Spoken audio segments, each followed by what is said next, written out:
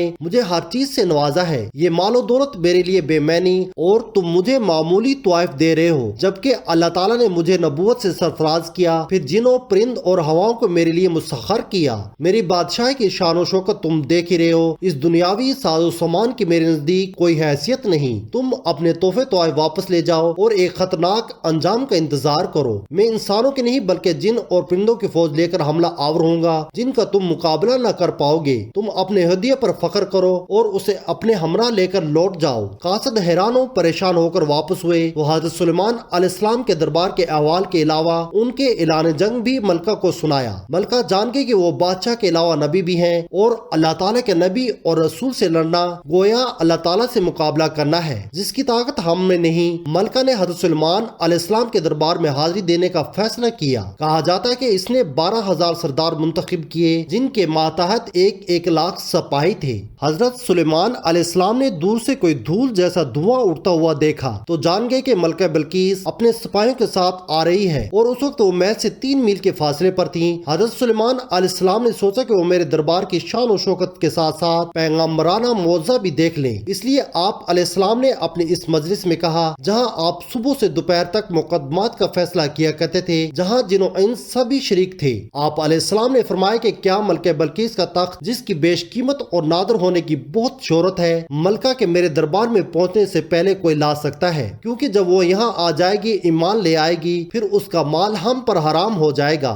بہرحال ایک طاقتور جو ایک بڑے پہاڑ جتنی جسامت رکھتا تھا، اگر آپ مجھے اجازت دیں تو میں آپ کا دربار برخاست کرنے سے پہلے اس تخت کو اٹھا کر یہاں لا سکتا ہوں۔ پھر آپ جانتے ہیں کہ میں بہت ہی ایمانت دار ہوں اور ذخیرہ جواہرات سے مزین تخت سے کوئی چیز نہیں چراؤں گا۔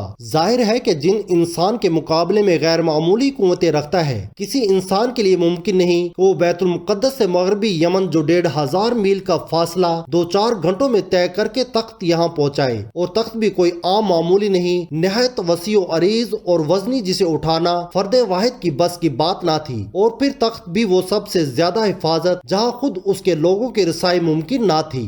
مجلس شورا میں موجود ایک شخص بول اٹھا، یہ وہ شخص تھا جس نے کتاب کا علم حق تعالی نے عطا کیا تھا۔ آپ کی پلک جھپکنے سے بیشتر میں جاتا ہوں کہ آپ کی خدمت میں حاضری کر سکتا ہوں۔ وہ شخص حضرت سلیمان علیہ السلام کا مغرب کا صحابی بتایا گیا ہے، اس کا نام آصف بن برخیہ ہے۔ وہ حضرت سلیمان علیہ السلام کے وزیر تھے اور نسل انسانی سے تعلق رکھتے تھے۔ حضرت ابن عباس رضی اللہ تعالیٰ عنہ کے مطابق آپ حضرت سلیمان علیہ السلام کے کاتب ہی تھے۔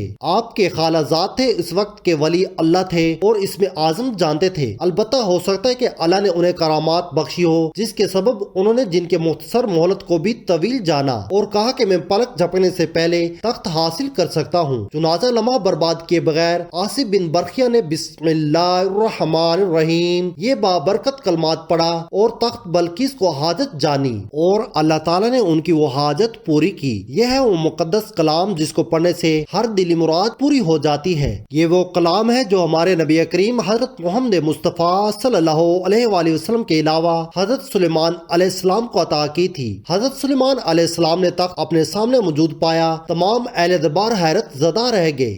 آپ نے فرمایا یہ میرے رب کا فضل ہے جو مجھے آزمانا چاہتا ہے کہ میں شکر گزاری کرتا ہوں یا بے پرواہ رہتا ہوں۔ لمحے بھر میں تخت کی یہاں موجودگی میں میرا یہ آصف بن برقیہ کا کوئی کمال نہیں، یہ سب حق برتر کی عطا ہے۔ بہرحال تخت پہنچ گیا۔ آپ علیہ السلام نے حکم دیا اس تخت کی حالت تھوڑی بہت تبدیل کر دی جائے، کچھ ہیرے جواہرات بدل دو، رنگ تبدیل کر دو، تاکہ جب ملکہ یہاں آئے تو دیکھا جائے کہ آیا وہ اپنے تخت کو پہچانتی ہے یا نہیں، اتنا بڑا موضع دے کر وہ راہ ہدایت پاتی ہے یا نہیں۔ دربار سلیمان علیہ السلام میں حاضر ہوئی، وہ اپنی طرف سے بڑی شان و شوکت کے ساتھ اونٹوں کے قافلوں کے ساتھ جس پر عید و عنبر خوشبو لدی تھی، بہت سونا ہیرے جواہرات لے کر یہ آئی تھی۔ جب وہ وہاں پہنچی تو یقیناً یمن اس کے لیے حیران کن تھا۔ اس کے سامنے موجود تخت تھوڑی بہت تبدیلیوں کے ساتھ اس کا اپنا تھا۔ بولی یہ تو میرا تخت ہے، یہ کیسے آ گیا؟ کہنے لگی کہاں روشنیم، کہاں سبا کا علاقہ، اس کا محل، اس کے محافظ اور وہاں کھڑے پیرادار، اس کا تخت، یہ کیسے ممکن ہے؟ شدید پہرے کے باوجود تخت یہاں بیت المقدس میں حضرت سلیمان علیہ السلام کے دارالسلطنت میں، اسے یہاں کون لا سکتا ہے؟ وہ میں مبتلا تھی کہ حضرت سلیمان علیہ السلام نے سوال کیا